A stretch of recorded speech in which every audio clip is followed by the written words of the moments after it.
Yeah, my accident, it was 2008, so the Canada Day long weekend of 2008. Dropped my stuff out of the hotel, went to the beach for about an hour, and then just decided to dive in because, you know, it's hot summer, and didn't dive shallow enough, and it's a sand bottom, so hit head first, and obviously I broke my neck, C6 and C7. My friends were there, and I was lucky enough that there's an off-duty lifeguard with her friends, and she kind of jumped in and told my friends what pretty much not to do and what to do, so that probably saved me from being any worse off or more damage to my neck, so I was very lucky that way. Sports were a huge part of my life. Grew up playing hockey mostly, played goalie probably for most of my life. Started as obviously a forward and then switched to goalie. Played soccer in the summer, and then, you know, through school you'd play all the sports with your friends, play a bunch. My occupational therapist at the Foothills Hospital in Calgary, the documentary Murder Ball, it just came out a couple years before. So she's like, oh, with your background and with your level of injury, this is probably the sport you want to try. Obviously a team sport, the way the guys were they interviewed, it just reminded me a lot about hockey kind of thing. So yeah, there's just a lot of different aspects, and then obviously being so new to my injury, and I still pretty much could only lay in bed and have to get other people to do stuff for me, and just seeing that was potentially what I could do. And outside of sports, like my life, I can drive on your own, you can drive on your own, you can do everything on your own. So at that point, it was an eye-opener both ways in that sense.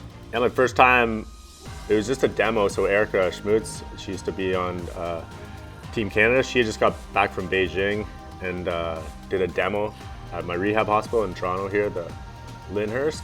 And all I really got to do was sit in a chair and, I mean, push in about a 10 square foot circle. So it wasn't very fast, but I crashed into, well, her in her everyday chair, going about a mile an hour. So it was pretty useless for people watching probably, but to me it felt like a pretty eye-opening experience. And you get that rush too, where, you know, it's like, all right, I can do this. It's, yeah, finally happening after just watching movies and watched a bit of the Paralympics because I was in rehab. So yeah, it was a pretty big rush.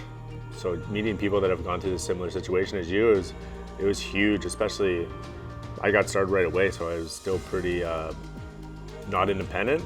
So meeting them where they're doing everything fully independent, they drive themselves to the gym, all that. So just learning from them, and obviously they're all a great group of people where they teach you the things, and they're not all about the sport right away, they're about just getting you out and having fun, and obviously teaching you about life. In a wheelchair or as a quadriplegic. So Dave Wilsey, pretty much I met him my first tournament that I went to.